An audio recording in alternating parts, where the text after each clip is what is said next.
Hello, my friend, and welcome back or welcome to Something for Everybody. My name is Aaron Mashbitz, and today is a solo episode of the podcast where I'm discussing and breaking down one very important mindset shift or mindset tool we can all adopt in hopes that we start becoming this best version of ourselves in greatest service to the world. And I'm going to use sports as the vehicle to teach this lesson because at least in my opinion, sports are such a powerful teacher for the best life lessons. Hello, my friend. Before we jump straight into the episode, I would love to share the sponsors of this podcast. And the sponsors of this podcast are all the businesses that I've created that are really part of the ecosystem that run this whole thing. And at the top of that list is Patreon. Patreon is the home of our exclusive community where we do bonus episodes, live streams, Q&As, and merch discounts, and so much more. Patreon is the number one way to support this podcast and to support my mental health nonprofit called You Are Loved.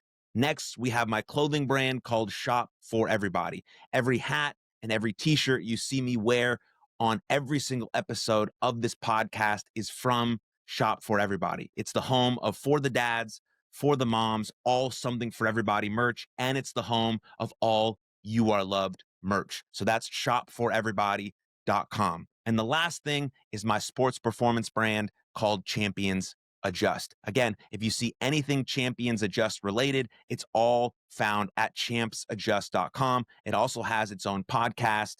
We also do a sports show through Champions Adjust. And if you're looking for any mindset or mental skills classes, they can all be found at champsadjust.com. And so if you want to stay up to date on everything that we're doing here with all of the businesses that I'm involved in, please go to aaronmashbitz.com and sign up for our weekly newsletter. Thank you. Now, on to the episode, completely uninterrupted and ad-free.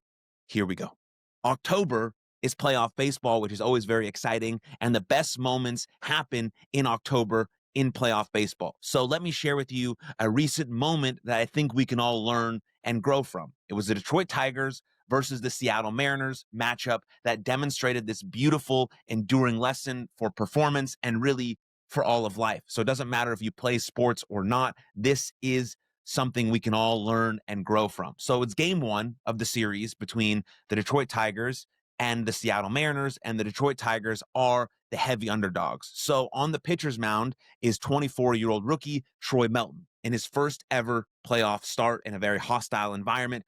Through the first three innings, he's hanging in there, holding the Mariners at bay in the 0-0 game. And if you didn't know, the Mariners have one of the best offenses in baseball, hence why they made it all the way to the American League Championship Series, eventually losing to the Blue Jays, who moved on to the World Series. But anyways, then we move into the bottom of the fourth, and he gives up a monster home run to Julio Rodriguez, who's one of the best young players in the game today.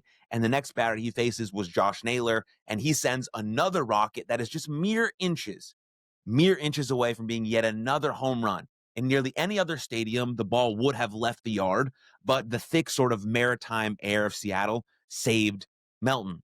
He was getting crushed, but he got lucky on that pitch. And so the camera shifts right to his face, and here's what you see: a big old smile.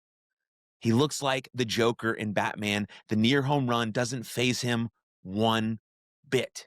He goes right back to dealing heat and proceeds to get the next handful of outs. So sometimes, here's the lesson, sometimes when the odds are against you, the best thing you can say to yourself is, fuck it.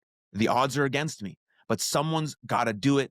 So I might as well give it my absolute best shot and then let it rip. Fuck it. Let it rip. As a reminder, based on what I just said, as a reminder, the idea of confidence literally means intense trust in oneself. And that is exactly what Melton demonstrated. Confidence doesn't mean we're always feeling good all the time. That's impossible. But it does mean that your feelings follow your behaviors. And if you have the actual definition of confidence, which is intense trust in oneself, then it doesn't really matter what environment you step into, because once you step on the field of play, whatever that might be for you, whatever domain you live in, we need to have the mindset of what I brought is what I got. so I might as well give it all I got. What I brought is what I got, so I might as well give it all I've got. That's that fuck it, let it rip mentality, true anti-fragile confidence sort of beaming through. And we saw that in real time with Melton on the mound. And so then with that said, we can look at two different types of mindsets you can have when going into a performance. You can have a performance avoidance mindset, or you can have a performance approach mindset. A performance avoidance mindset is when you play not to lose. You're tight, right? You're fearful. You're trying to prevent things from going wrong. You just don't want to mess up. That's really your only goal.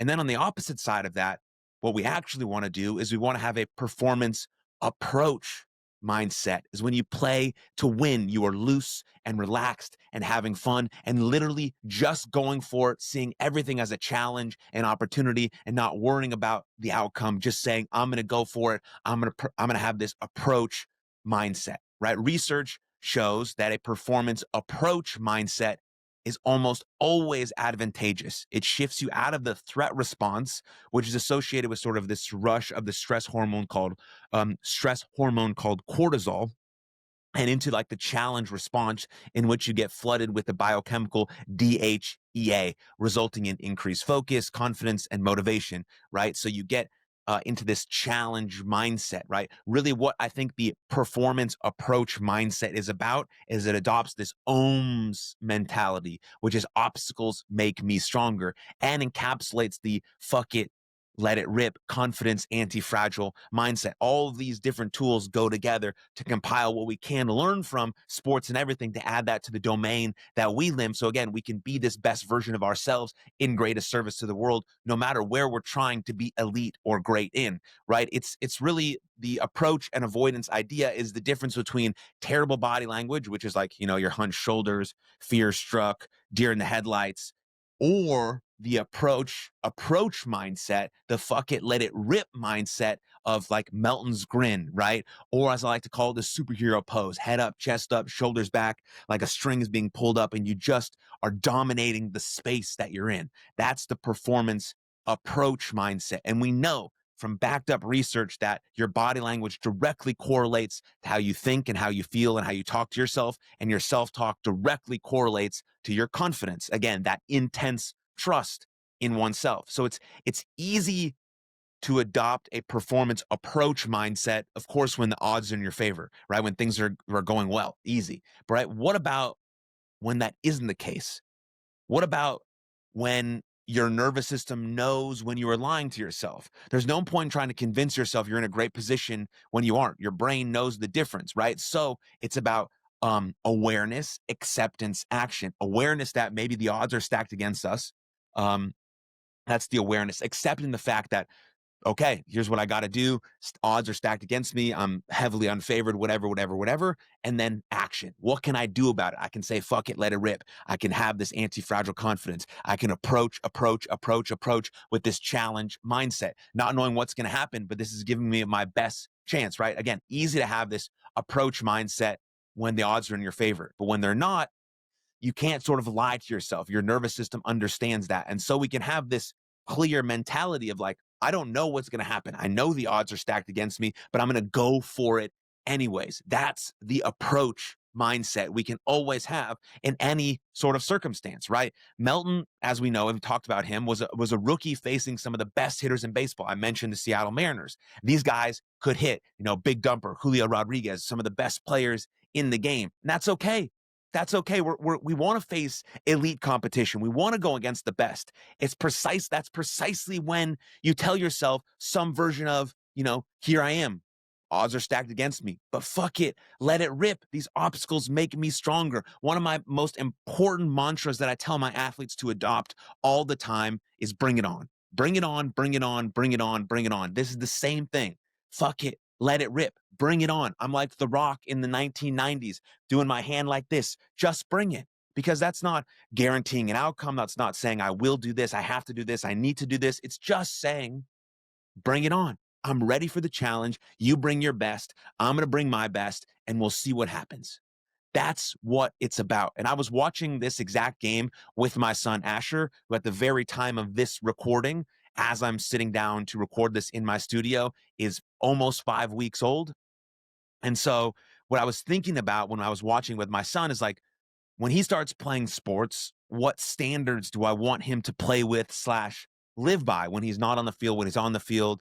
And like, I came up with two things that I think anyone could adopt no matter where they are. And this is what I was thinking about with, my son Asher was on my chest. We were watching the baseball game. He wasn't really watching the game, but I thought he was watching the game. I mean, the dude's 5 weeks old. He's going to watch a lot of baseball in his life. But the two standards that I thought of was like, try your hardest and have fun. Try your hardest and have fun. And that's true for youth sports. That's true for the best in the world, the most elite performers in the world. It's true for any sport. And it's definitely, definitely, definitely true for life. So no matter what you do in life, taking big swings, taking big risks is hard. And sometimes the odds are truly stacked against you for sure. Most rookie pitchers don't win game one. Most, more small businesses fail than succeed. This is true. But when you step into the arena, there are going to be highs and lows. That's just part of the deal. That's the beauty of being in the arena, of getting blood, sweat, and tears. That's the beauty of being in the arena. Like, that's it. There's going to be highs and lows. You're going to have good outings and bad outings. You're going to have good days and bad days. Whatever just happened is in the past. Whatever could happen is a fantasy. You've only got the moment you're in. Of course, that's cliche, of course, but it's cliche for a reason, because it's also one of the most truest statements there is.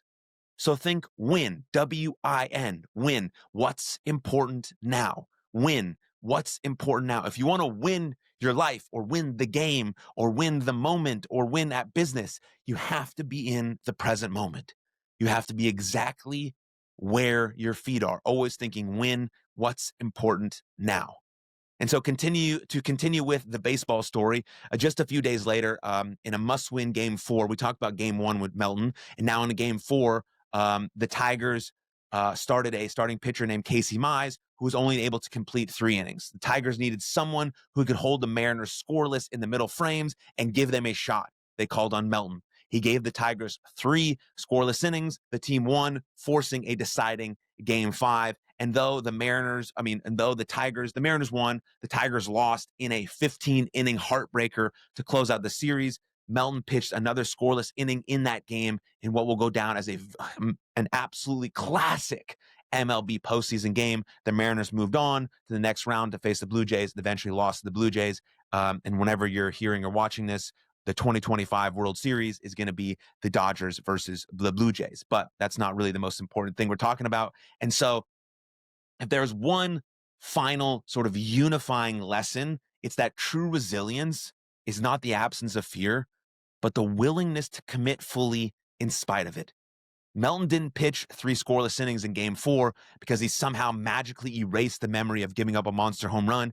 He did it because he had already practiced the crucial psychological skill of unhooking his identity from his last result and using that mindset of fuck it, let it rip. Whether it was a pitch crush for a home run or an inning finish with a strikeout, he treated the moment as done, took the next sign, and threw the next pitch with the same intensity. That's a mindset we can all have in our lives, no matter what we do. Always thinking win, not having one foot in the past or one foot in the future, just being in the present moment exactly where our feet are. Again, thinking win, what's important now. This is the ultimate gift of the fuck it, let it rip mantra. It grants you the immediate freedom to try again, no matter how hard you just fell, because life is always about getting back up. Fall 7, rise 8. Fall 7, rise 8. Obstacles make me stronger. So to wrap it all up, for all the over-intellectualizing we do around performance, sometimes the best thing is the simplest thing. Try hard, have fun, fuck it, and let it rip. And thank you very much for your time and attention. Please, please share this with everyone that you know. That's the only way this podcast expands and grows. And you're the best marketing tool we have, is if you share this with as many people as humanly possible. And thank you very much for tuning in. Any way to support the podcast is linked in the show notes below, including podcast merch, You Are Love merch, and joining our exclusive community on Patreon. Thank you. Lots of love. And I'll see you next time. Cheers. Thank you very much for tuning into that episode. And if you enjoyed it, click right here for another full-length episode of the podcast. And please don't forget to subscribe. But most importantly, above all else, please take good care of yourselves and others. And I'll see you next time. Lots of love. Cheers.